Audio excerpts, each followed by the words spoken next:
ಪ್ರೀತಿಯ ವಿದ್ಯಾರ್ಥಿಗಳೇ, I am Rakesh, political science lecturer. ನಾವಿವತ್ತಿನ ತರಗತಿಯಲ್ಲಿ ನೂತನ ಅಂತಾರಾಷ್ಟ್ರೀಯ ಆರ್ಥಿಕ ಕ್ರಮ, ನ್ಯೂ ಇಂಟರ್ನ್ಯಾಷನಲ್ ಎಕನಾಮಿಕ್ ಆರ್ಡರ್, ಅದರದ ಉದ್ದೇಶಗಳೇನು, ನೂತನ ಅಂತಾರಾಷ್ಟ್ರೀಯ ಆರ್ಥಿಕ ಕ್ರಮದ ಗುರಿ ಮತ್ತು ಉದ್ದೇಶಗಳೇನು ಅಂತ ನೋಡೋಣ. ಆಬ್ಜೆಕ್ಟ್ಸ್ ಆಫ್ ನಿಯೋ, NIEO ಅಂತ ಕರಿತೀವಿ. ನಾವು ಹಿಂದೆ ನಡೆದಂಥ ತರಗತಿಯಲ್ಲಿ ನೂತನ ಅಂತಾರಾಷ್ಟ್ರೀಯ ಆರ್ಥಿಕ ಕ್ರಮ ಅಂದರೆ ಏನು, ಈ ನೂತನ ಅಂತಾರಾಷ್ಟ್ರೀಯ ಆರ್ಥಿಕ ಕ್ರಮ ಸ್ಥಾಪನೆ ಆಗಬೇಕಾದ್ರೆ, ಇದೊಂದು ಘೋಷಣೆ ಆಗಬೇಕಾದ್ರೆ ಏನು ಅಂಶಗಳು ಕಾರಣ ಆಗಿದ್ವು ಅಂತ ಹಿಂದೆ ನಡೆದ ತರಗತಿಯಲ್ಲಿ ನಾವು ನೋಡಿದ್ವಿ. ಇವತ್ತಿನ ತರಗತಿಯಲ್ಲಿ ನೂತನ ಅಂತಾರಾಷ್ಟ್ರೀಯ ಆರ್ಥಿಕ ಕ್ರಮದ ಧ್ಯೇಯೋದ್ದೇಶಗಳೇನು, ಆಬ್ಜೆಕ್ಟಿವ್ಸ್ ಏನು ಅನ್ನೋದನ್ನು ಇವತ್ತಿನ ತರಗತಿಯಲ್ಲಿ ನಾವು ನೋಡೋಣ.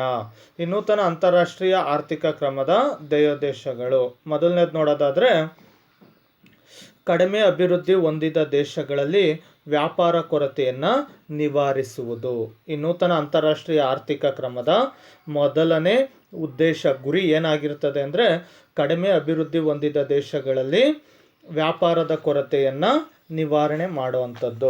ನೋಡ್ರಿ, ನಾವು ಇಡೀ ಜಗತ್ತಲ್ಲಿ ಎರಡು ಗುಂಪಿನ ರಾಷ್ಟ್ರಗಳನ್ನು ನೋಡಿದ್ವಿ. ಓದ್ ತರಗತಿನಲ್ಲಿ ಹೇಳಿದೆ, ಒಂದು ಅಭಿವೃದ್ಧಿ ಹೊಂದಿದ ದೇಶಗಳು, ಇದನ್ನು ಶ್ರೀಮಂತ ದೇಶಗಳು, ಡೆವಲಪ್ಡ್ ಕಂಟ್ರೀಸ್ ಅಂತ ಕರೀತಾರೆ. ಇನ್ನೊಂದು ಅಭಿವೃದ್ಧಿ ಹೊಂದುತ್ತಿರುವ ಅಥವಾ ಅಭಿವೃದ್ಧಿಶೀಲ ದೇಶಗಳು ಅಥವಾ ಹಿಂದುಳಿದ ದೇಶ, ಬಡ ದೇಶಗಳು ಅಂತ ಕರಿತೀವಿ. ಯಾವೆಲ್ಲ ಬಂದ್ವು ಅಂದರೆ ಬಡ ದೇಶಗಳ ಪಟ್ಟಿನಲ್ಲಿ Bharat, Indonesia, Mexico, Nigeria, Saudi Arabia, ದಕ್ಷಿಣ ಕೊರಿಯಾ, ಥೈಲ್ಯಾಂಡ್ ಹಾಗೂ ಟರ್ಕಿ ಅಂತ ಅನೇಕ ರಾಷ್ಟ್ರಗಳು ಹಿಂದುಳಿದ ರಾಷ್ಟ್ರಗಳಾಗೈತೆ. ಈ ಹಿಂದುಳಿದ ರಾಷ್ಟ್ರಗಳಲ್ಲಿ ಏನಿದಾವೋ ಕಡಿಮೆ ಅಭಿವೃದ್ಧಿ ಹೊಂದಿದಂಥ ರಾಷ್ಟ್ರಗಳು ಅಂತ ಇದನ್ನು ಕರೀತಾರೆ. ಹಾಗೂ ಅಭಿವೃದ್ಧಿ ಇನ್ನು ಆಗ್ತಾನೆ ಹೊಂದುತ್ತಿರುವ ರಾಷ್ಟ್ರಗಳು ಅಂತಲೂ ಇವನ್ ಕರೀತಾರೆ.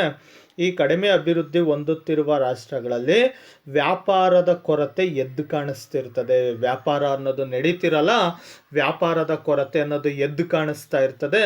ಈ ವ್ಯಾಪಾರದ ಕೊರತೆಯನ್ನು ನಿವಾರಿಸುವುದು, ವ್ಯಾಪಾರದ ಕೊರತೆಯನ್ನು ಬಗೆಹರಿಸುವುದು ಇದರ ಮೊದಲ ಉದ್ದೇಶ. ಈ ಮುಂದುವರೆದ ದೇಶಗಳೇನಿದಾವೋ ಹಿಂದುಳಿದ ದೇಶಗಳಿಗೆ ವ್ಯಾಪಾರ ಸಹಾಯವನ್ನು ಮಾಡಬೇಕು. ಈ America, Australia, Belgium, Canada, China, France, Russia, ಈ ದೇಶಗಳೆಲ್ಲ ಏನಿದಾವೋ ಇವು ಮುಂದುವರೆದ ದೇಶಗಳು, ಶ್ರೀಮಂತ ದೇಶಗಳು ಅಂತ ಕರಿತೀವಿ. ಈ ಶ್ರೀಮಂತ ದೇಶಗಳು ಹಿಂದುಳಿದ ರಾಷ್ಟ್ರಗಳಿಗೆ ವ್ಯಾಪಾರ ಸಹಕಾರವನ್ನು ಕೊಡೋ ಮೂಲಕ ಕೊರತೆಯನ್ನು ನಿವಾರಿಸಬೇಕು ಅಂತ ಇದು ಮೊದಲ ನೂತನ ಅಂತಾರಾಷ್ಟ್ರೀಯ ಆರ್ಥಿಕ ಕ್ರಮದ ಮೊದಲ ಉದ್ದೇಶವಾಗಿದೆ. ಎರಡನೇದು ನೋಡೋದಾದರೆ ಅಭಿವೃದ್ಧಿ ದೇಶಗಳಿಂದ ತೃತೀಯ ಜಗತ್ತಿನ ದೇಶಗಳಿಗೆ ತಂತ್ರಜ್ಞಾನವನ್ನು ವರ್ಗಾಯಿಸುವುದು. ಅಭಿವೃದ್ಧಿ ಹೊಂದಿದ ದೇಶದಿಂದ ತೃತೀಯ ಜಗತ್ತಿನ ದೇಶಗಳಿಗೆ ತಂತ್ರಜ್ಞಾನವನ್ನು ವರ್ಗಾಯಿಸುವುದು ನೂತನ ಅಂತಾರಾಷ್ಟ್ರೀಯ ಆರ್ಥಿಕ ಕ್ರಮದ ಎರಡನೇ ಉದ್ದೇಶವಾಗೈತೆ. ಅಂದರೆ ಏನು ಅಂದರೆ ಅಭಿವೃದ್ಧಿ ಹೊಂದಿಬಿಟ್ಟಿರುವಂಥ ದೇಶಗಳಲ್ಲಿ ಕೈಗಾರಿಕೆಗಳಲ್ಲಿ, ಈಗ ಇಂಗ್ಲೆಂಡ್ ಕೂಡ ಕೈಗಾರಿಕೆಗಳಿಗೆ ಹೆಸರುವಾಸಿಯಾಗಿರುವಂಥ ದೇಶವಾಗೈತೆ. ಇಂಗ್ಲೆಂಡಲ್ಲಿ ಅತಿ ಹೆಚ್ಚು ಕೈಗಾರಿಕಾ ವಸ್ತುಗಳು ಉತ್ಪಾದನೆ ಆಗ್ತವೆ. ಕೈಗಾರಿಕೆಗಳಲ್ಲಿ ಬಳಸುವಂಥ ಬಿಡಿ ಭಾಗಗಳು, ಯಂತ್ರಗಳೆಲ್ಲ ಅತಿ ಹೆಚ್ಚಾಗಿ ಉತ್ಪಾದನೆ ಮಾಡ್ತಾರೆ ಇಂಗ್ಲೆಂಡರು. ಹಾಗಾಗಿ ಮುಂದುವರೆದಂಥ ರಾಷ್ಟ್ರಗಳು ಹಿಂದುಳಿದ ರಾಷ್ಟ್ರಗಳಿಗೆ, ತೃತೀಯ ಜಗತ್ತಿನ ರಾಷ್ಟ್ರ ಅಂದರೆ ಬಡ ರಾಷ್ಟ್ರಗಳಿಗೆ, ಹಿಂದುಳಿದ ರಾಷ್ಟ್ರಗಳಿಗೆ ತಂತ್ರಜ್ಞಾನವನ್ನು, ಅವರ ಕೈಗಾರಿಕೆಗಳನ್ನು, ತಂತ್ರಜ್ಞಾನ ಉಪಕರಣಗಳನ್ನು ಬಡ ರಾಷ್ಟ್ರಗಳಿಗೆ ವರ್ಗಾವಣೆ ಮಾಡುವಂಥದ್ದು, ಟ್ರಾನ್ಸ್ಫರ್ ಮಾಡುವಂಥದ್ದು, ವರ್ಗಾವಣೆ ಮಾಡುವಂಥದ್ದು. ಆವಾಗ ಹಿಂದುಳಿದ ರಾಷ್ಟ್ರಗಳಿಗೆ ತಂತ್ರಜ್ಞಾನಗಳು ಸಿಕ್ಕಿದಾಗ ಆ ತಂತ್ರಜ್ಞಾನಗಳನ್ನು ಬಳಸ್ಕೊಂಡು ವಸ್ತುಗಳ ಉತ್ಪಾದನೆಯನ್ನು ಮಾಡ್ತಾರೆ. ಯಾವಾಗ ವಸ್ತುಗಳ ಉತ್ಪಾದನೆಯನ್ನು ಹಿಂದುಳಿದ ರಾಷ್ಟ್ರಗಳು ಮಾಡ್ತಾರೋ ಆ ವಸ್ತುಗಳನ್ನು ಬೇರೆ ರಾಷ್ಟ್ರಗಳಿಗೆ ಮಾರಾಟ ಮಾಡ್ತಾರೆ. ಬೇರೆ ರಾಷ್ಟ್ರಗಳಿಗೆ ಜಾಗತಿಕ ಮಟ್ಟದಲ್ಲಿ ಅದನ್ನು ಮಾರಾಟ ಮಾಡುವ ಮೂಲಕ ಹಿಂದುಳಿದ ರಾಷ್ಟ್ರಗಳು ಕೂಡ ಮುಂದುವರಿತವೆ. ಅವು ಕೂಡ ಅಭಿವೃದ್ಧಿ ಹೊಂದಿದ ರಾಷ್ಟ್ರಗಳು ಅಂತ ಅನಿಸ್ಕೊಂತವೆ. ಹಾಗಾಗಿ ಈ ಅಭಿವೃದ್ಧಿ ಹೊಂದಿದ ದೇಶಗಳಲ್ಲಿರುವಂಥ ತಂತ್ರಜ್ಞಾನಗಳನ್ನು, ಯಂತ್ರಗಳನ್ನು, ಕೈಗಾರಿಕೆಗಳಲ್ಲಿ ಬಳಸುವಂಥ ಕೈಗಾರಿಕಾ ಮಿಷಿನ್ಗಳನ್ನು, ಕೈಗಾರಿಕಾ ವಸ್ತು ಬಿಡಿ ಭಾಗಗಳನ್ನು ಹಿಂದುಳಿದ ಬಡ ರಾಷ್ಟ್ರಗಳಿಗೆ ಅವು ವರ್ಗಾವಣೆ ಮಾಡಬೇಕು. ಇದು ಎರಡನೇ ಉದ್ದೇಶ ಆಗೈತೆ. ನಿಯೋನಲ್ಲಿ ಈ ಥರ ಒಪ್ಪಂದ ಆಗುತ್ತೆ ಅಂದರೆ ವಿಶ್ವಸಂಸ್ಥೆಯ ಸಾಮಾನ್ಯ ಸಭೆಯ 6ನೇ ವಿಶೇಷ ಅಧಿವೇಶನದಲ್ಲಿ ಜಗತ್ತಲ್ಲಿರುವಂಥ ಎಲ್ಲ ದೇಶಗಳ ಪ್ರತಿನಿಧಿಗಳು ಸೇರಿ ಈ ಒಪ್ಪಂದವನ್ನು ಮಾಡ್ಕೊಳೋ ಅಂಥದ್ದು. ಎಲ್ಲ ದೇಶದ ಪ್ರತಿನಿಧಿಗಳು ಸೇರಿಕೊಂಡು ಮುಂದುವರೆದ ರಾಷ್ಟ್ರಗಳು ಹಿಂದುಳಿದ ರಾಷ್ಟ್ರಗಳಿಗೆ ಸಹಕಾರ ಕೊಡಬೇಕು. ಈ ಮುಂದುವರೆದ ಹಿಂದುಳಿದ ರಾಷ್ಟ್ರಗಳ ನಡುವೆ ತಾರತಮ್ಯ ಇರ್ತವೆ. ಮುಂದುವರೆದ ದೇಶಗಳು ಹಿಂದುಳಿದ ದೇಶಗಳನ್ನು ಒಂಥರ ತಾತ್ಸಾರ ಮನೋಭಾವದಿಂದ, ತಾರತಮ್ಯದಿಂದ ನೋಡ್ತಾ ಇರ್ತವೆ, ಶೋಷಣೆ ಮಾಡ್ತಿರ್ತವೆ. ಶೋಷಣೆ ಎಲ್ಲ ಹೊರಟೋಗ್ಬಿಟ್ಟು ಶೋಷಣೆಯನ್ನು ತೆಗೆದಾಕಿ ಮುಂದುವರೆದ ರಾಷ್ಟ್ರಗಳು ಹಿಂದುಳಿದ ರಾಷ್ಟ್ರಗಳಿಗೆ ಸಹಕಾರವನ್ನು, ಕೋಆಪ್ರೇಷನ್ನ ಕೊಡಬೇಕು. ಅದೇ ರೀತಿ ಮುಂದುವರೆದ ರಾಷ್ಟ್ರಗಳಲ್ಲಿರುವಂಥ ತಂತ್ರಜ್ಞಾನಗಳನ್ನು, ಮುಂದುವರೆದ ರಾಷ್ಟ್ರಗಳು ಮುಂದುವರಿಯೋದಕ್ಕೆ ಆ ದೇಶದ ತಂತ್ರಜ್ಞಾನ, ವಸ್ತು, ಆರ್ಥಿಕವಾಗಿ ವಸ್ತುಗಳ ಉತ್ಪಾದನೆ ಜಾಸ್ತಿ ಆಗಿರ್ತದೆ. ಇಡೀ ಜಗತ್ತಿನಾದ್ಯಂತ ವಸ್ತುಗಳನ್ನು ಮಾರಾಟ ಮಾಡಿ ಪ್ರಭಾವಶಾಲಿ ಅಂದರೆ ಪ್ರಬಲ ರಾಷ್ಟ್ರಗಳಾಗಿ ಗುರುತಿಸ್ಕೊಂಡಿರ್ತವೆ. ಆ ಥರ ಗುರುತಿಸ್ಕೊಂಡಂಥ ಮುಂದುವರೆದ ರಾಷ್ಟ್ರಗಳು ಹಿಂದುಳಿದ ರಾಷ್ಟ್ರಗಳಿಗೆ ತಂತ್ರಜ್ಞಾನಗಳನ್ನು ವರ್ಗಾವಣೆ ಮಾಡಿ ಈ ರೀತಿ ಸಹಕಾರ ಕೊಡಬೇಕು ಅನ್ನೋದು ನಿಯೋನ 2ನೇ ಉದ್ದೇಶವಾಗೈತೆ. 3ನೇದು ನೋಡೋದಾದರೆ ಹಿಂದುಳಿದ ದೇಶಗಳಿಗೆ ಬಂಡವಾಳವನ್ನು ಒದಗಿಸುವಂಥದ್ದು. ನೋಡ್ರಿ, ಹಿಂದುಳಿದ ದೇಶಗಳೇನಿದ್ದಾವೆ, ಹಿಂದುಳಿದ ದೇಶಗಳು ಬಡ ರಾಷ್ಟ್ರಗಳು. 3ನೇ ಉದ್ದೇಶ ಬಂದು ಹಿಂದುಳಿದ ರಾಷ್ಟ್ರಗಳಿಗೆ ಬಂಡವಾಳವನ್ನು ಒದಗಿಸುವುದು. ಹಿಂದುಳಿದ ರಾಷ್ಟ್ರಗಳಲ್ಲಿ ಬಂಡವಾಳ ಕೊರತೆ ಎದ್ದು ಕಾಣಿಸ್ತಾ ಇರ್ತೈತೆ. ಬಂಡವಾಳ ಅನ್ನೋದು ಅವ್ರ ಹತ್ರ ಇರಲ್ಲ. ಬಂಡವಾಳ ಇದ್ರೇ ಏನಾದ್ರೂ ಆ ಬಂಡವಾಳವನ್ನು ಹೂಡಿಕೆ ಮಾಡಿ ಒಂದು ವಸ್ತುವನ್ನು ಉತ್ಪಾದನೆ ಮಾಡಬೇಕಾಗುತ್ತೆ. ಆದರೆ ಅವರಲ್ಲಿ ಬಂಡವಾಳ ಕೊರತೆನೇ ಎದ್ದು ಕಾಣ್ತಿದ್ರೆ ಇನ್ನೆಲ್ಲಿ ವಸ್ತುಗಳನ್ನು ಉತ್ಪಾದನೆ ಮಾಡೋ ಅಂಥದ್ದು, ವಸ್ತುಗಳ ಉತ್ಪಾದನೆ ಮಾಡೋದಕ್ಕೆ ಸಾಧ್ಯ ಆಗಲ್ಲ. ಯಾಕಂದರೆ ಅವರಲ್ಲಿ ಬಂಡವಾಳದ ಕೊರತೆ ಇರ್ತೈತೆ. ಯಾವ್ಯಾವ ಹಿಂದುಳಿದ ರಾಷ್ಟ್ರಗಳು, ಈ ಬಡ ರಾಷ್ಟ್ರಗಳಂತ ಏನಿದ್ದಾವೋ, ಯಾವ ಬಡಗಳಲ್ಲಿರುವಂಥ ಯಾವ ಬಡ ರಾಷ್ಟ್ರಗಳಲ್ಲಿ ಬಂಡವಾಳದ ಕೊರತೆ ಇರುತ್ತೋ ಆ ಬಂಡವಾಳವನ್ನು ಹಿಂದುಳಿದ ರಾಷ್ಟ್ರಗಳಿಗೆ ಮುಂದುವರೆದ ರಾಷ್ಟ್ರಗಳು ಸಹಾಯ ಮಾಡೋವಂಥದ್ದು. ಅಂದರೆ ಹಣಕಾಸಿನ ಸಹಾಯವನ್ನು ಮಾಡೋದು, ಅಥವಾ IMF ಇಂದನೋ, ಇಂಟರ್ನ್ಯಾಷನಲ್ ಮಾನಿಟರಿ ಫಂಡಿಂದನೋ, ಅಥವಾ ವರ್ಲ್ಡ್ ಬ್ಯಾಂಕಿಂದನೋ, ಅಥವಾ ಮುಂದುವರೆದ ರಾಷ್ಟ್ರಗಳು ಹಿಂದುಳಿದ ರಾಷ್ಟ್ರಗಳಿಗೆ ಹಣಕಾಸಿನ ನೆರವನ್ನು, ಫೈನಾನ್ಷಿಯಲಿ ಸಪೋರ್ಟ್ ಮಾಡೋವಂಥದ್ದು. ಬಂಡವಾಳವನ್ನು ನೀವು ಹೂಡಿಕೆ ಮಾಡಿರಿ, ನಾವು ನಿಮಗೆ ಸಪೋರ್ಟ್ ಕೊಡ್ತೀವಿ ಅಂತ ಹಣಕಾಸಿನ ಸಹಾಯ ಮಾಡುವಂಥದ್ದು, ಫೈನಾನ್ಷಿಯಲ್ ಸಪೋರ್ಟ್ ಮಾಡುವಂಥದ್ದು. ಇದು 3ನೇ ಧ್ಯೇಯೋದ್ದೇಶವಾಗಿದೆ. ಹಿಂದುಳಿದ ದೇಶಗಳಿಗೆ ಬಂಡವಾಳವನ್ನು ಒದಗಿಸುವುದು. ಹಿಂದುಳಿದ ರಾಷ್ಟ್ರಗಳಲ್ಲಿ ಬಂಡವಾಳದ ಕೊರತೆ ಎದ್ದು ಕಾಣಿಸ್ತಿರುತ್ತೆ, ಅವರಲ್ಲಿ ಬಂಡವಾಳ ಅನ್ನೋದಿರಲ್ಲ. ಈ ಮುಂದುವರೆದ ರಾಷ್ಟ್ರಗಳು ಹಿಂದುಳಿದ ರಾಷ್ಟ್ರಗಳಿಗೆ ಬಂಡವಾಳವನ್ನು ಕೊಡುವಂಥದ್ದು ಅಥವಾ ಹಣಕಾಸಿನ ಸಹಾಯವನ್ನು ಮಾಡುವಂಥದ್ದು. ಇದು 3ನೇದಾಯಿತು. 4ನೇದು ನೋಡೋದಾದರೆ ರಫ್ತು ಮಾಡುವ ನೈಸರ್ಗಿಕ ಹಾಗೂ ಖನಿಜ ಸಂಪನ್ಮೂಲಗಳ ಮೇಲೆ ಹಿಂದುಳಿದ ದೇಶಗಳ ಒಡೆತನವನ್ನು ಸ್ಥಾಪಿಸುವುದು. ಇದು 4ನೇ ಧ್ಯೇಯೋದ್ದೇಶ. ಇದು ರಫ್ತು ಮಾಡುವ ನೈಸರ್ಗಿಕ ಹಾಗೂ ಖನಿಜ ಸಂಪನ್ಮೂಲಗಳ ಮೇಲೆ ಹಿಂದುಳಿದ ದೇಶಗಳ ಒಡೆತನವನ್ನು ಸ್ಥಾಪನೆ ಮಾಡೋದು. ನೋಡ್ರಿ, ಹಿಂದುಳಿದ ದೇಶ ವ್ಯಾಪಾರ ಕ್ಷೇತ್ರದಲ್ಲಿ ಹಿಂದುಳಿದ ದೇಶಗಳಿಗೆ ಒಡೆತನ ಅನ್ನೋದು ಇರಲ್ಲ. ಹಿಂದುಳಿದ ದೇಶಗಳ ಒಡೆತನವನ್ನೆಲ್ಲ ಈ ಮುಂದುವರೆದ ದೇಶಗಳು ಕಿತ್ಕೊಂಡಿರ್ತವೆ. ಅವೇ ತನ್ನ ಪ್ರಾಬಲ್ಯವನ್ನು, ಮುಂದುವರೆದ ದೇಶಗಳೇ ತಮ್ಮ ಪ್ರಾಬಲ್ಯವನ್ನು ಸಾಧಿಸ್ತಾ ಇರ್ತವೆ. ಹಾಗಾಗಿ ರಫ್ತು ಮಾಡುವ ನೈಸರ್ಗಿಕ ಹಾಗೂ ಖನಿಜ ಸಂಪನ್ಮೂಲಗಳ ಸೋರ್ಸ್ಗಳೇನಿದಾವೋ, ಖನಿಜ ಸಂಪನ್ಮೂಲಗಳ ಮೇಲೆ ಹಿಂದುಳಿದ ದೇಶಗಳು ತನ್ನ ಒಡೆತನವನ್ನು ಅವರ ಒಡೆತನಕ್ಕೆ ಕೊಡುವಂಥದ್ದು, ತನ್ನ ಒಡೆತನವನ್ನು ಸಾಧಿಸುವಂಥದ್ದು. ಇದು 4ನೇ ಧ್ಯೇಯೋದ್ದೇಶವಾಗಿದೆ.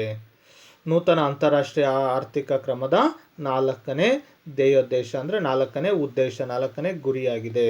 ಅಂದರೆ ರಫ್ತು ಮಾಡುವ ನೈಸರ್ಗಿಕ ಹಾಗೂ ಖನಿಜ ಸಂಪನ್ಮೂಲಗಳ ಮೇಲೆ ಹಿಂದುಳಿದ ರಾಷ್ಟ್ರಗಳಿಂದ ಏನೆಲ್ಲ ವಸ್ತುಗಳನ್ನು ರಫ್ತು ಮಾಡ್ತಾರೋ ಆ ರಫ್ತು ಮಾಡುವಂಥ ನೈಸರ್ಗಿಕ ಹಾಗೂ ಖನಿಜ ಸಂಪನ್ಮೂಲಗಳ ಮೇಲೆ ಹಿಂದುಳಿದ ರಾಷ್ಟ್ರಗಳಿಗೆ ಸಂಪೂರ್ಣ ಒಡೆತನವನ್ನು ಕೊಡುವಂಥದ್ದು, ಸಂಪೂರ್ಣ ಹಕ್ಕನ್ನು ಕೊಡುವಂಥದ್ದು. ಆದರೆ ಹಿಂದೆ ಈ ಹಕ್ಕಿರಲಿಲ್ಲ. ಏನಾಗಿತ್ತು ಅಂದರೆ ಈ ಹಕ್ಕನ್ನು ಮುಂದುವರೆದ ರಾಷ್ಟ್ರಗಳು ಕಿತ್ಕೊಂಡಿರ್ತವೆ. ಮುಂದುವರೆದ ರಾಷ್ಟ್ರಗಳು ತನ್ನ ಪ್ರಾಬಲ್ಯವನ್ನು ಹಿಂದುಳಿದ ರಾಷ್ಟ್ರಗಳ ಮೇಲೆ ಸಾಧಿಸಿ ಈ ಹಕ್ಕನ್ನು ತಾವು ಕಿತ್ಕೊಂಡಿರ್ತವೆ. ಹಾಗಾಗಿ ಅವ್ರಿಗೆ ಸಂಪೂರ್ಣ ಹಕ್ಕನ್ನು, ಒಡೆತನದ ಹಕ್ಕನ್ನು ಅವ್ರಿಗೆ ಬಿಟ್ಕೊಡೋವಂಥದ್ದು, ಹಿಂದುಳಿದ ರಾಷ್ಟ್ರಗಳಿಗೆ ಬಿಟ್ಕೊಡೋವಂಥದ್ದು 4ನೇ ಗುರಿಯಾಗಿದೆ. ನೆಕ್ಸ್ಟ್ 5ನೇದು ನೋಡೋದಾದರೆ ಹಿಂದುಳಿದ ದೇಶಗಳ ವ್ಯಾಪಾರ ಅಡೆತಡೆಗಳನ್ನು ನಿವಾರಿಸಿ ಅದರ ಮಾರುಕಟ್ಟೆಯನ್ನು ವಿಸ್ತರಿಸುವುದು. 5ನೇದಿದು ಹಿಂದುಳಿದ ದೇಶಗಳ ವ್ಯಾಪಾರ ಅಡೆತಡೆಗಳನ್ನು ನಿವಾರಿಸಿ ಅದರ ಮಾರುಕಟ್ಟೆಯನ್ನು ವಿಸ್ತರಿಸುವಂಥದ್ದು. ನೋಡ್ರಿ, ಹಿಂದುಳಿದ ದೇಶಗಳು ವಸ್ತುಗಳನ್ನು ಉತ್ಪಾದನೆ ಮಾಡಿ ಅವ್ರ ತಕ್ಕ ಮಟ್ಟಿಗೆ ವಸ್ತುಗಳನ್ನು ಉತ್ಪಾದನೆ ಮಾಡಿ ಅದನ್ನು ಮಾರಾಟ ಮಾಡಬೇಕಾದ್ರೆ ಅದಕ್ಕೆ ಅಂದರೆ ಅದಕ್ಕೆ ತಕ್ಕನಾದಂಥ ಮಾರುಕಟ್ಟೆ ವ್ಯವಸ್ಥೆ ಇರಲಿಲ್ಲ. ವ್ಯಾಪಾರದಲ್ಲಿ ಅನೇಕ ಅಡೆತಡೆಗಳಿದ್ವು, ತೊಂದರೆಗಳಿದ್ವು. ಹಿಂದುಳಿದ ದೇಶಗಳು ವಸ್ತುಗಳನ್ನು ಉತ್ಪಾದನೆ ಮಾಡಿದ್ರೆ ಅದನ್ನು ಮುಕ್ತವಾಗಿ ಮಾರಾಟ ಮಾಡೋದಕ್ಕೆ ಅವಕಾಶ ಇರಲಿಲ್ಲ. ಏಕೆಂದರೆ ಮುಂದುವರೆದ ರಾಷ್ಟ್ರಗಳೇ ಹಿಂದುಳಿದ ರಾಷ್ಟ್ರಗಳ ಮೇಲೆ ತನ್ನ ಪ್ರಾಬಲ್ಯವನ್ನು ಸಾಧಿಸಿರ್ತವೆ. ಹಾಗಾಗಿ ಹಿಂದುಳಿದ ರಾಷ್ಟ್ರಗಳಿಗೆ ಮುಕ್ತ ಮಾರುಕಟ್ಟೆಗೆ ಅವಕಾಶ ಇರಲಿಲ್ಲ. ಆಮೇಲೆ ವ್ಯಾಪಾರದಲ್ಲಿ ಅನೇಕ ಅಡೆತಡೆಗಳು. ಹಿಂದುಳಿದ ರಾಷ್ಟ್ರಗಳು ವಸ್ತುಗಳನ್ನು ಉತ್ಪಾದನೆ ಮಾಡಿದ್ರೆ ಉತ್ಪಾದನೆ ಮಾಡಿದಂಥ ವಸ್ತುಗಳನ್ನು ಮಾರಾಟ ಮಾಡಬೇಕಾದ್ರೆ ಮುಂದುವರೆದ ರಾಷ್ಟ್ರಗಳೇ ತನ್ನ ಪ್ರಾಬಲ್ಯವನ್ನು ಸಾಧಿಸ್ತಾ ಇರ್ತವೆ. ವಸ್ತುಗಳನ್ನು ಉತ್ಪಾದನೆ ಮಾಡಿ ಅದನ್ನು ಮುಕ್ತವಾಗಿ ಮಾರಾಟ ಮಾಡೋದಕ್ಕೆ ಅನೇಕ ತೊಂದರೆಗಳು ಎದ್ದು ಕಾಣ್ತಾ ಇರ್ತವೆ. ಈ ಅಡೆತಡೆಗಳನ್ನು ನಿವಾರಣೆ ಮಾಡಬೇಕು. ಈ ಹಿಂದುಳಿದ ದೇಶಗಳಲ್ಲಿರುವಂಥ ವ್ಯಾಪಾರಕ್ಕೆ ಸಂಬಂಧಪಟ್ಟಂತೆ ಏನು ಅಡೆತಡೆಗಳಾಗ್ತಿದೆ, ಈ ಅಡೆತಡೆಗಳನ್ನು ನಿವಾರಣೆ ಮಾಡಿ ಹಿಂದುಳಿದ ರಾಷ್ಟ್ರಗಳಲ್ಲಿ ವಸ್ತುಗಳು ಉತ್ಪಾದನೆ ಆಗಿರ್ತಾವಲ್ಲ, ಆ ವಸ್ತುಗಳು ಜಗತ್ತಿನಾದ್ಯಂತ ಮಾರಾಟ ಮಾಡೋದಕ್ಕೆ ಮುಕ್ತ ಮಾರುಕಟ್ಟೆಯನ್ನು ಕಲ್ಪಿಸ್ಕೊಡ್ಬೇಕು. ಮಾರುಕಟ್ಟೆಯನ್ನು ವಿಸ್ತರಿಸಬೇಕು.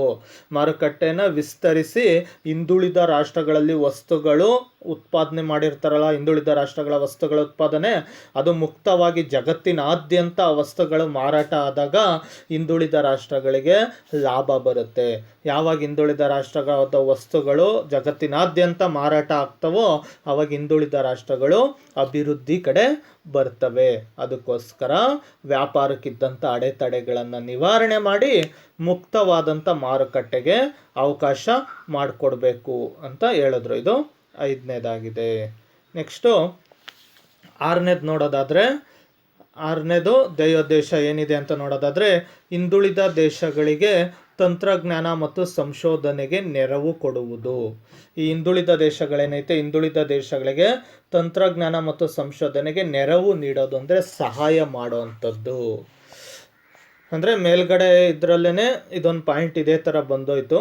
ಹಿಂದುಳಿದ ದೇಶಗಳು ಅಂದರೆ ಬಡ ದೇಶಗಳೇನೈತೋ ಬಡ ದೇಶಗಳಿಗೆ ತಂತ್ರಜ್ಞಾನಕ್ಕೆ ಸಹಕಾರ ಕೊಡುವಂಥದ್ದು. ನೆರವು ಅಂದರೆ ಸಹಾಯ ಹಸ್ತ, ಸಹಾಯ ಮಾಡುವಂಥದ್ದು, ಕೋಆಪ್ರೇಷನ್ ಕೊಡುವಂಥದ್ದು. ಈ ಮುಂದುವರೆದ ರಾಷ್ಟ್ರಗಳೇನಿದ್ದಾವೋ ಈ ಮುಂದುವರೆದ ರಾಷ್ಟ್ರಗಳು ಹಿಂದುಳಿದ ರಾಷ್ಟ್ರಗಳಿಗೆ ತಂತ್ರಜ್ಞಾನವನ್ನು ವರ್ಗಾವಣೆ ಮಾಡುವಂಥದ್ದು. ಅಂದರೆ ಕೈಗಾರಿಕೆಯ ಬಿಡಿ ಭಾಗಗಳನ್ನು, ಮಿಷಿನ್ಗಳನ್ನು ಹಿಂದುಳಿದ ರಾಷ್ಟ್ರಗಳಿಗೆ ಕೊಡುವಂಥದ್ದು. ಹಾಗೂ ಹಿಂದುಳಿದ ರಾಷ್ಟ್ರಗಳಿಗೆ ಸಂಶೋಧನೆಗೆ ಅಗತ್ಯವಾಗಿರುವಂತಹ ಸಹಾಯವನ್ನು ಮಾಡುವಂಥದ್ದು. ಅವ್ರು ಸಂಶೋಧನೆ ಮಾಡ್ತಾರೆ ಅಂದರೆ ಸಂಶೋಧನೆಗೆ ಬೇಕಾಗಿರುವಂಥ ಸೋರ್ಸನ್ನು ಒದಗಿಸಿ ಕೊಡುವಂಥದ್ದು. ಈ ಮುಂದುವರೆದ ರಾಷ್ಟ್ರಗಳು ಹಿಂದುಳಿದ ರಾಷ್ಟ್ರಗಳಿಗೆ ಈ ಥರ ತಂತ್ರಜ್ಞಾನ ಸಹಾಯ, ಸಂಶೋಧನೆಗೆ ನೆರವು ಕೊಡಬೇಕು. ಈ ಮುಂದುವರೆದ ರಾಷ್ಟ್ರಗಳು ಹಿಂದುಳಿದ ರಾಷ್ಟ್ರಗಳನ್ನು ತಾರತಮ್ಯದಿಂದ ನೋಡ್ತಾ ಇರ್ತವೆ. ಈ ತಾರತಮ್ಯ ಎಲ್ಲ ಹೊರಟೋಗ್ಬಿಡ್ಬೇಕು. ತಾರತಮ್ಯ ಎಲ್ಲ ಹೋಗ್ಬಿಟ್ಟು ಮುಂದುವರೆದ ರಾಷ್ಟ್ರಗಳು ಹಿಂದುಳಿದ ರಾಷ್ಟ್ರಗಳಿಗೆ ಈ ರೀತಿಯಾದಂಥ ಸಹಾಯವನ್ನು ಮಾಡಿಕೊಡ್ಬೇಕು. ಅಂದರೆ ವ್ಯಾಪಾರದಲ್ಲೂ ಸಹಾಯ ಮಾಡಿಕೊಡ್ಬೇಕು, ಜೊತೆಗೆ ಅವರು ವಸ್ತುಗಳನ್ನು ಉತ್ಪಾದನೆ ಮಾಡೋದಕ್ಕೆ ಕೈಗಾರಿಕೆಗಳನ್ನು ಸ್ಥಾಪನೆ ಮಾಡೋದಕ್ಕೆ ಕೈಗಾರಿಕಾ ಯಂತ್ರೋಪಕರಣಗಳ ಸಹಾಯವನ್ನು ಮಾಡಬೇಕು. ಜೊತೆಗೆ ಅವ್ರು ಸಂಶೋಧನೆ ಮಾಡ್ತಾರೆ ಅಂದರೆ ಸಂಶೋಧನೆಗೆ ಸಹಕಾರವನ್ನು ಕೊಡಬೇಕು. ಇದು 6ನೇ ಧ್ಯೇಯೋದ್ದೇಶವಾಗಿದೆ. ನೂತನ ಅಂತಾರಾಷ್ಟ್ರೀಯ ಆರ್ಥಿಕ ಕ್ರಮದ 6ನೇ ಧ್ಯೇಯೋದ್ದೇಶವಾಗೈತೆ. ನೆಕ್ಸ್ಟ್ 7ನೇದು ನೋಡೋದಾದರೆ, ಬಹುರಾಷ್ಟ್ರೀಯ ಕಂಪನಿಗಳ ಮೇಲೆ ನಿಯಂತ್ರಣವನ್ನು ಏರುವಂಥದ್ದು. ನೋಡ್ರಿ, ಮಲ್ಟಿನ್ಯಾಷನಲ್ ಕಂಪನಿ, ಬಹುರಾಷ್ಟ್ರೀಯ ಕಂಪನಿಗಳ ಮೇಲೆ ನಿಯಂತ್ರಣವನ್ನು ಏರುವಂಥದ್ದು.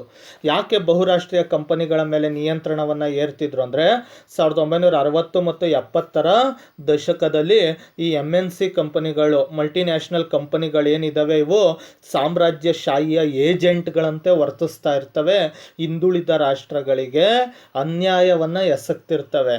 ಅಂದರೆ ಮುಂದುವರೆದ ರಾಷ್ಟ್ರಗಳು ಕೂಡ ಅನ್ಯಾಯ ಮಾಡ್ತಿರ್ತವೆ. ಅದ್ರ ಜೊತೆಗೆ ಈ ಬಹುರಾಷ್ಟ್ರೀಯ ಕಂಪನಿಗಳು ಕೂಡ ಸಾಮ್ರಾಜ್ಯಶಾಹಿಯ ಏಜೆಂಟ್ಗಳಂತೆ ವರ್ತಿಸಿ ಹಿಂದುಳಿದ ಬಡ ರಾಷ್ಟ್ರಗಳ ಮೇಲೆ ತನ್ನ ಪ್ರಾಬಲ್ಯವನ್ನು ಸಾಧಿಸಿ ಶೋಷಣೆ ಮಾಡ್ತಿರ್ತವೆ, ಅನ್ಯಾಯ ಮಾಡ್ತಿರ್ತವೆ.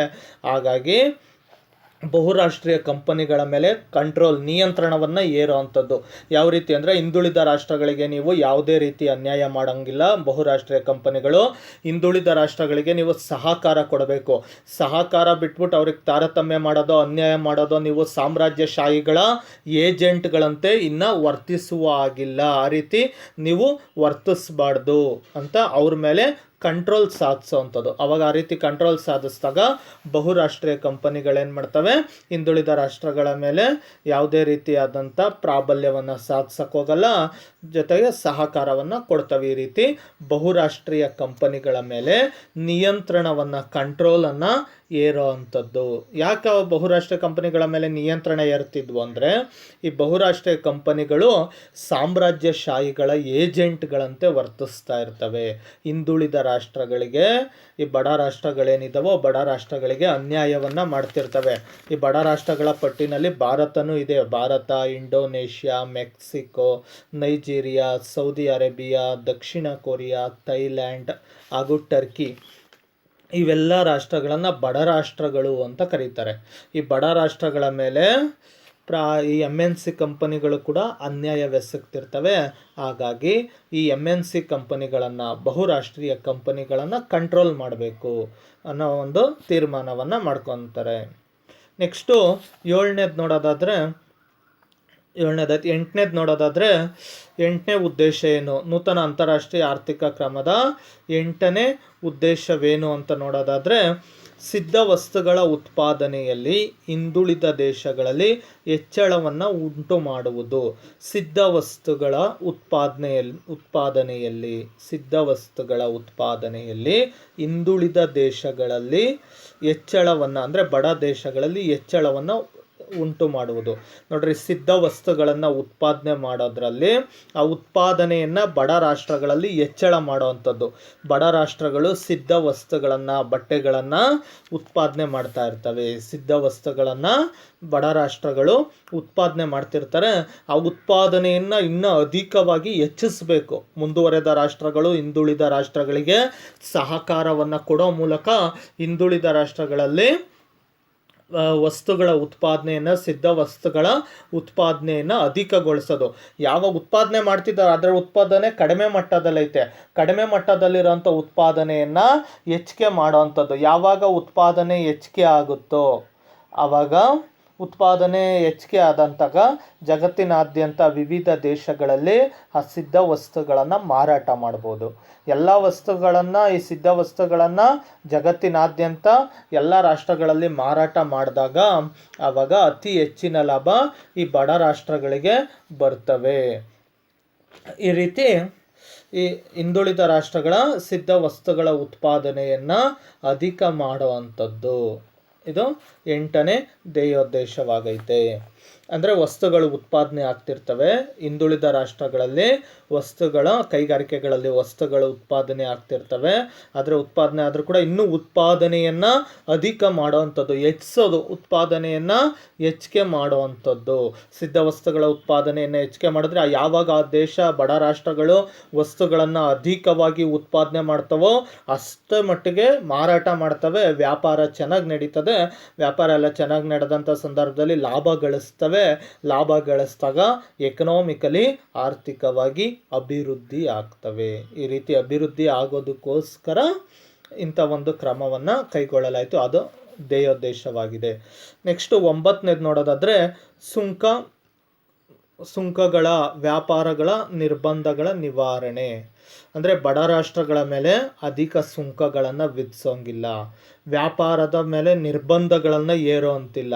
ಅಂದರೆ ಜಾಸ್ತಿ ಅದರ ವ್ಯಾಪಾರದ ಮೇಲೆ ಕಂಟ್ರೋಲನ್ನು ಸಾಧಿಸಬಾರ್ದು. ಅಂದರೆ ಬಡ ರಾಷ್ಟ್ರಗಳವು ವಸ್ತುಗಳನ್ನು ಉತ್ಪಾದನೆ ಮಾಡಿ ಆಗ್ತಾನೆ ಅವು ಅಭಿವೃದ್ಧಿ ಕಡೆ ಬರ್ತಾ ಇರ್ತವೆ.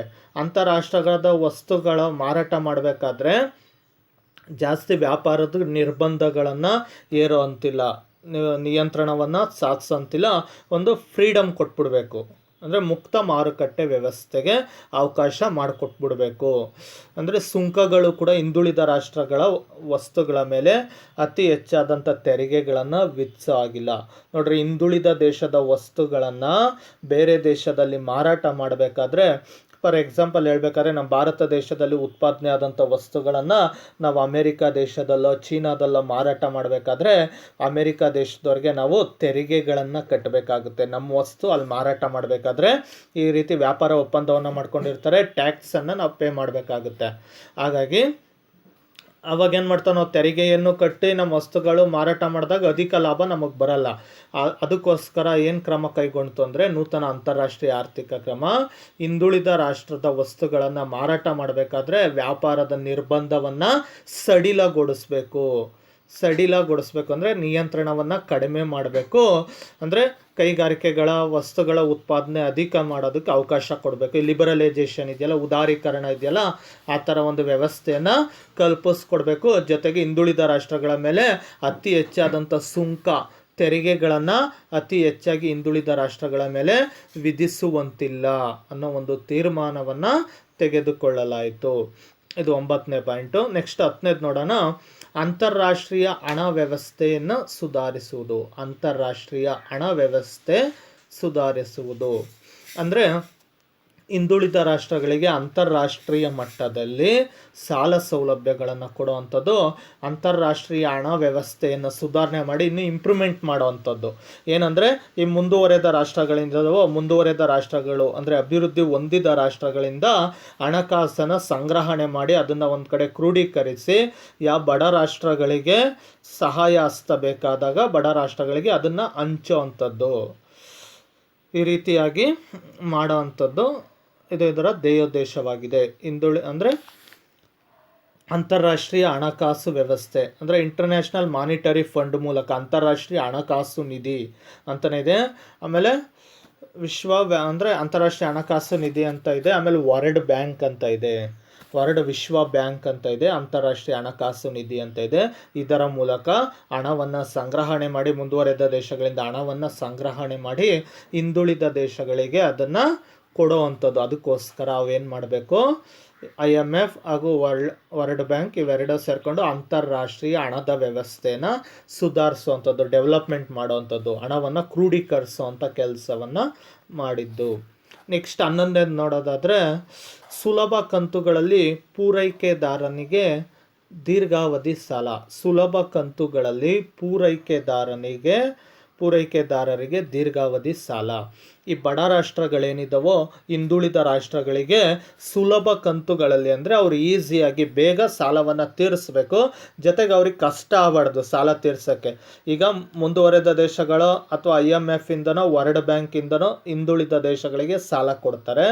ಸಾಲ ಕೊಟ್ಟಾಗ ಅವ್ರ ಸಾಲವನ್ನು ತಗೊಂಡು ಅವರು ಕೈಗಾರಿಕೆಯಲ್ಲಿ ಅದನ್ನು ಇನ್ವೆಸ್ಟ್ ಮಾಡಿ ವಸ್ತುಗಳನ್ನು ಉತ್ಪಾದನೆ ಮಾಡಿ ಅದನ್ನು ಮಾರಾಟ ಮಾಡಿ ಲಾಭವನ್ನು ಮಾಡ್ಕೊಬೇಕಾಗುತ್ತೆ. ಅವಾಗ ಸಾಲ ಮಾಡಿರ್ತವೆ, ಆ ಸಾಲವನ್ನು ತೀರಿಸ್ಬೇಕು. ಅವಾಗ ಬಡ ರಾಷ್ಟ್ರಗಳು ಸಾಲವನ್ನು ತೀರಿಸ್ಬೇಕಾದ್ರೆ ಅದಕ್ಕೆ ಸುಲಭ ಕಂತುಗಳಲ್ಲಿ ಸಾಲವನ್ನು ತೀರಿಸೋದಕ್ಕೆ ಅವಕಾಶ ಮಾಡಿಕೊಡ್ಬೇಕು. ಜೊತೆಗೆ ದೀರ್ಘಾವಧಿ ಸಾಲವನ್ನು ಕೊಡಬೇಕು. ದೀರ್ಘಾವಧಿ ಮಟ್ಟದಲ್ಲಿ ವರ್ಲ್ಡ್ ಬ್ಯಾಂಕಿಂದನೋ ಇಂಟರ್ನ್ಯಾಷನಲ್ ಮಾನಿಟರಿ ಫಂಡಿಂದನೋ ಅಥವಾ ಮುಂದುವರೆದ ದೇಶಗಳು ಹಿಂದುಳಿದ ರಾಷ್ಟ್ರಗಳಿಗೆ, ಬಡ ರಾಷ್ಟ್ರಗಳಿಗೆ, ಶ್ರೀಮಂತ ರಾಷ್ಟ್ರಗಳು ದೀರ್ಘಾವಧಿ ಸಮಯದ ಸಾಲ ಸೌಲಭ್ಯಗಳನ್ನು ಒದಗಿಸ್ಕೊಡ್ಬೇಕು. ಆಯಿತು. ಇದು ನೆಕ್ಸ್ಟ್ ನೋಡೋದಾದರೆ 12ನೇ ಪಾಯಿಂಟ್ ನೋಡೋದಾದರೆ, ಹಿಂದುಳಿದ ದೇಶಗಳ ಕೈಗಾರಿಕೆಗಳನ್ನು ತೀವ್ರಗೊಳಿಸುವುದು. ಹಿಂದುಳಿದ ದೇಶಗಳಲ್ಲಿರುವಂಥ ಕೈಗಾರಿಕೆಗಳನ್ನು ತೀವ್ರಗೊಳಿಸುವುದು ಅಂದರೆ ಹಿಂದುಳಿದ ದೇಶಗಳಲ್ಲಿ ಕೈಗಾರಿಕೆಗಳ ಸ್ಥಾಪನೆಗೆ ಸಹಾಯ ಕೊಡುವಂಥದ್ದು, ಕೈಗಾರೀಕರಣವನ್ನು ಇನ್ನೂ ತೀವ್ರಗೊಳಿಸೋದು, ಹೆಚ್ಚಿಗೆ ಮಾಡೋವಂಥದ್ದು. ಎಲ್ಲ ಹಿಂದುಳಿದ ರಾಷ್ಟ್ರಗಳಲ್ಲೂ ಕೂಡ ಕೈಗಾರಿಕೆಗಳ ಸ್ಥಾಪನೆ ಆಗಬೇಕು. ಅತಿ ಹೆಚ್ಚಾಗಿ ಕೈಗಾರಿಕೆಗಳೆಲ್ಲ ಸ್ಥಾಪನೆ ಆಗ್ತಾ ಇದ್ರೆ ಏನಾಗುತ್ತೆ, ವಸ್ತುಗಳ ಉತ್ಪಾದನೆ ಜಾಸ್ತಿ ಆಗುತ್ತೆ. ಯಾವಾಗ ವಸ್ತುಗಳ ಉತ್ಪಾದನೆ ಜಾಸ್ತಿ ಆಗುತ್ತೋ ಅದರ ಮುಕ್ತ ಮಾರುಕಟ್ಟೆ ಅವಕಾಶವನ್ನು ಕಲ್ಪಿಸಿಕೊಟ್ಟಾಗ ಜಗತ್ತಿನಾದ್ಯಂತ ವಸ್ತುಗಳು ಮಾರಾಟ ಆಗ್ತವೆ. ಹಾಗಾಗಿ ಹಿಂದುಳಿದ ದೇಶಗಳಿಗೆ ಲಾಭ ಗಳಿಸ್ತವೆ. ಆವಾಗ ಆರ್ಥಿಕವಾಗಿ ಹಿಂದುಳಿದ ಬಡ ರಾಷ್ಟ್ರಗಳು ಅಭಿವೃದ್ಧಿ ಹೊಂದ್ತವೆ. ಅದಕ್ಕೋಸ್ಕರ ಹಿಂದುಳಿದ ದೇಶಗಳ ಕೈಗಾರಿಕೆಗಳನ್ನು ತೀವ್ರಗೊಳಿಸೋದು ಅಂದರೆ ಇನ್ನೂ ಅಭಿವೃದ್ಧಿ ಮಾಡುವಂಥದ್ದು. ಹೆಚ್ಚಿನ ಮಟ್ಟದಲ್ಲಿ ಹಿಂದುಳಿದ ರಾಷ್ಟ್ರಗಳ ಕೈಗಾರಿಕೆಯನ್ನು ಅಭಿವೃದ್ಧಿ ಮಾಡಬೇಕು. ಹಿಂದುಳಿದ ರಾಷ್ಟ್ರಗಳಿಗೆ ಸಹಾಯವನ್ನು ಮಾಡಿ ಕೈಗಾರಿಕೆಗಳಿಗೆ ಬೇಕಾಗುವಂಥ ಕೈಗಾರಿಕಾ ಬಿಡಿ ಭಾಗಗಳನ್ನು, ಕೈಗಾರಿಕಾ ಯಂತ್ರಗಳನ್ನು ಕಳಿಸ್ಕೊಟ್ಟು, ಈಗ ಇಂಗ್ಲೆಂಡಿಂದನೋ, ರಷ್ಯಾಯಿಂದನೋ, ಜರ್ಮನಿಯಿಂದನೋ, ಜಪಾನ್ ಯಂತ್ರಗಳನ್ನೆಲ್ಲ ಹಿಂದುಳಿದ ರಾಷ್ಟ್ರಗಳಿಗೆ ಕಳಿಸ್ಕೊಡ್ಬೇಕು. ಆವಾಗ ಅದ್ರ ಕೈಗಾರಿಕೆಗಳ ಸ್ಥಾಪನೆಗೆ ಹೆಚ್ಚಿನ ಪ್ರಾಮುಖ್ಯತೆ ಕೊಡಬೇಕು. ಆಗ ಹಿಂದುಳಿದ ದೇಶಗಳಲ್ಲಿ, ಬಡ ರಾಷ್ಟ್ರಗಳಲ್ಲಿ, ಎಲ್ಲ ರಾಷ್ಟ್ರಗಳಲ್ಲೂ ಕೂಡ ಕೈಗಾರಿಕೆ ಹೆಚ್ಚಾಗಿ ಸ್ಥಾಪನೆ ಆಗಬೇಕು. ಆವಾಗ ವಸ್ತುಗಳ ಉತ್ಪಾದನೆ ಜಾಸ್ತಿ ಆಗ್ತವೆ. ಇದು 12ನೇ ಧ್ಯೇಯೋದ್ದೇಶ. ನೆಕ್ಸ್ಟ್ 13ನೇದು ನೋಡೋದಾದರೆ, ಅಂತಾರಾಷ್ಟ್ರೀಯ ರಫ್ತುಗಳಲ್ಲಿ ಅಭಿವೃದ್ಧಿಶೀಲ ದೇಶಗಳಿಗೆ ಹೆಚ್ಚಿನ ಪಾಲು ದೊರಕಿಸಿಕೊಡುವುದು. ಅಂತಾರಾಷ್ಟ್ರೀಯ ರಫ್ತುಗಳಲ್ಲಿ ಅಭಿವೃದ್ಧಿಶೀಲ ದೇಶಗಳಿಗೆ ಹೆಚ್ಚಿನ ಪಾಲು ದೊರಕಿಸಿಕೊಡುವುದು. ಅಂತಾರಾಷ್ಟ್ರೀಯ ರಫ್ತುಗಳು ಅಂದರೆ ಒಂದು ದೇಶದ ವಸ್ತುಗಳು ವಿಶ್ವದ ಅನೇಕ ರಾಷ್ಟ್ರಗಳಿಗೆ ಮಾರಾಟ ಆದರೆ ಅದನ್ನು ಅಂತಾರಾಷ್ಟ್ರೀಯ ರಫ್ತು ಅಂತ ಕರಿತೀವಿ. ಅಭಿವೃದ್ಧಿಶೀಲ ದೇಶಗಳು ಅಂದರೆ ಆಗ್ತಾನೆ ಅಭಿವೃದ್ಧಿ ಹೊಂದುತ್ತಿರುವ ದೇಶಗಳು ಅಂತ ಕರಿಬೋದು, ಅಥವಾ ಹಿಂದುಳಿದ ದೇಶಗಳು, ಬಡ ದೇಶಗಳು ಅಂತಲೂ ಕರಿಬೋದು. ಅಭಿವೃದ್ಧಿಶೀಲ ದೇಶಗಳು ಅಂದ್ರೂ ಒಂದೇ, ಹಿಂದುಳಿದ ದೇಶಗಳು ಅಂದ್ರೂ ಒಂದೇ, ಅಭಿವೃದ್ಧಿ ಹೊಂದುತ್ತಿರುವ ದೇಶಗಳು ಅಂದ್ರೆ ಒಂದೇ, ಬಡ ದೇಶಗಳು ಅಂದ್ರೂ ಒಂದೇ. ಈ ಬಡ ರಾಷ್ಟ್ರಗಳಲ್ಲಿ ವಸ್ತುಗಳು ಉತ್ಪಾದನೆ ಆಗಿರ್ತಾವಲ್ಲ, ಅವು ಅಂತಾರಾಷ್ಟ್ರೀಯ ಮಟ್ಟದಲ್ಲಿ ಆ ವಸ್ತುಗಳನ್ನು ರಫ್ತು ಮಾಡಬೇಕಾದ್ರೆ ಆ ಹೆಚ್ಚಿನ ಪಾಲು ಬಡ ರಾಷ್ಟ್ರಗಳಿಗೆ ಕೊಡುವಂಥದ್ದು. ನೋಡ್ರಿ, ಶ್ರೀಮಂತ ರಾಷ್ಟ್ರಗಳಲ್ಲಿ ವಸ್ತುಗಳು ಉತ್ಪಾದನೆ ಆಗಿ ಶ್ರೀಮಂತ ರಾಷ್ಟ್ರಗಳ ವಸ್ತುಗಳನ್ನೇ ಜಗತ್ತಿನಾದ್ಯಂತ ಎಲ್ಲ ರಾಷ್ಟ್ರಗಳಲ್ಲೂ ಮಾರಾಟ ಮಾಡಿದಾಗ ಅಧಿಕ ಲಾಭ ಶ್ರೀಮಂತ ರಾಷ್ಟ್ರಗಳಿಗೆ ಗಳಿಸ್ಕೊಂಡು ಇನ್ನೂ ಹೆಚ್ಚಿಗೆ ಶ್ರೀಮಂತ ಆತನೇ ಹೋಗ್ತವೆ ಶ್ರೀಮಂತ ರಾಷ್ಟ್ರಗಳು. ಹಾಗಾಗಿ ಬಹುಪಾಲು ಯಾರಿಗೆ ಬಿಟ್ಕೊಟ್ಬಿಡ್ಬೇಕು? ಬಡ ರಾಷ್ಟ್ರಗಳಿಗೆ ಬಿಟ್ಕೊಟ್ಬಿಡ್ಬೇಕು. ನಾವು ವಸ್ತುಗಳನ್ನು ಜಾಸ್ತಿ ನಾವು ರಫ್ತು ಮಾಡೋಕ್ಕೋಗಲ್ಲ, ನಮ್ಮ ಬದಲು ನೀವು ರಫ್ತು ಮಾಡಿರಿ. ಬಡ ರಾಷ್ಟ್ರಗಳು ನಿಮ್ಮ ಕೈಗಾರಿಕೆಗಳಲ್ಲಿ ಉತ್ಪಾದನೆ ಆಗಿರುವಂಥ ವಸ್ತುಗಳನ್ನು ನೀವು ರಫ್ತು ಮಾಡಿ ನೀವು ಲಾಭ ಗಳಿಸ್ಕೊಳ್ರಿ ಅಂತ ಅವಕಾಶ ಮಾಡ್ಕೊಳೋದು, ಹೆಚ್ಚಿನ ಪಾಲು ಕೊಡುವಂಥದ್ದು ಬಡ ರಾಷ್ಟ್ರಗಳಿಗೆ, ಅಭಿವೃದ್ಧಿಶೀಲ ರಾಷ್ಟ್ರಗಳಿಗೆ. ಅಂತಾರಾಷ್ಟ್ರೀಯ ರಫ್ತುಗಳಲ್ಲಿ ಹೆಚ್ಚಿನ ಪಾಲು ಅವರಿಗೆ ಕೊಟ್ಬಿಡೋದು. ಬಡ ರಾಷ್ಟ್ರಗಳು, ಹಿಂದುಳಿದ ರಾಷ್ಟ್ರಗಳೇನೈತೆ, ನೀವೇ ಕೈಗಾರಿಕೆಗಳಲ್ಲಿ ವಸ್ತುಗಳನ್ನು ಉತ್ಪಾದನೆ ಮಾಡಿ ನೀವೇ ಅಧಿಕವಾಗಿ ಈ ವರ್ಷ ಪೂರ್ತಿ ನೀವೇ ಅಂತಾರಾಷ್ಟ್ರೀಯ ಮಟ್ಟದಲ್ಲಿ ಎಲ್ಲ ರಾಷ್ಟ್ರಗಳಿಗೂ ವಸ್ತುಗಳನ್ನು ರಫ್ತು ಮಾಡಿರಿ. ಆ ವಸ್ತುಗಳು ಆ ದೇಶದವ್ರು ಕೊಂಡ್ಕೊತಾರೆ, ನಿಮಗೆ ಲಾಭ ಬರುತ್ತೆ ಅಂತ ಈ ಮುಂದುವರೆದ ಈ ರೀತಿ ಸಪೋರ್ಟ್ ಮಾಡುವಂಥದ್ದು. ಹಾಗಾಗಿ ಅಂತಾರಾಷ್ಟ್ರೀಯ ರಫ್ತುಗಳಲ್ಲಿ ಅಭಿವೃದ್ಧಿಶೀಲ ಹಿಂದುಳಿದ ದೇಶಗಳಿಗೆ ಹೆಚ್ಚಿನ ಪಾಲು ದೊರಕಿಸಿಕೊಡುವುದು 13ನೇ ಗುರಿ ಧ್ಯೇಯೋದ್ದೇಶವಾಗಿದೆ. ನೆಕ್ಸ್ಟ್ 14ನೇದು ಲಾಸ್ಟ್ ಪಾಯಿಂಟ್ ಏನು ಅಂತ ನೋಡೋದಾದರೆ, ಜಾಗತಿಕ ಅರ್ಥವ್ಯವಸ್ಥೆಯಲ್ಲಿ ವಿವಿಧ ದೇಶಗಳ ಅಂತರ ಅವಲಂಬನೆ ಮತ್ತು ಸಹಾಯವನ್ನು ವೃದ್ಧಿಸುವುದು ಇತ್ಯಾದಿ. ಜಾಗತಿಕ ಅರ್ಥವ್ಯವಸ್ಥೆಯಲ್ಲಿ ನೋಡ್ರಿ, ಜಾಗತಿಕ ಅರ್ಥವ್ಯವಸ್ಥೆಯಲ್ಲಿ ವಿವಿಧ ದೇಶಗಳ ಅಂತರ ಮತ್ತು ಅವಲಂಬನೆ ಮತ್ತು ಸಹಕಾರವನ್ನು ವೃದ್ಧಿಸುವಂಥದ್ದು. ನೋಡ್ರಿ, ಜಾಗತಿಕ ಅರ್ಥವ್ಯವಸ್ಥೆ ಅಂದರೆ ಎಲ್ಲ ರಾಷ್ಟ್ರಗಳು ಒಟ್ಟುಗೂಡುವಂಥದ್ದು. ಜಗತ್ತಲ್ಲಿರುವಂಥ, ವಿಶ್ವದಲ್ಲಿರುವಂಥ ಪ್ರತಿಯೊಂದು ರಾಷ್ಟ್ರಗಳು ಕೂಡ ವಸ್ತುಗಳನ್ನು ಮಾರಾಟ ಮಾಡಿದ್ರೆ ಅದೊಂದು ಜಾಗತಿಕ ಅರ್ಥವ್ಯವಸ್ಥೆ ಅಂತ ಕರಿತೀವಿ.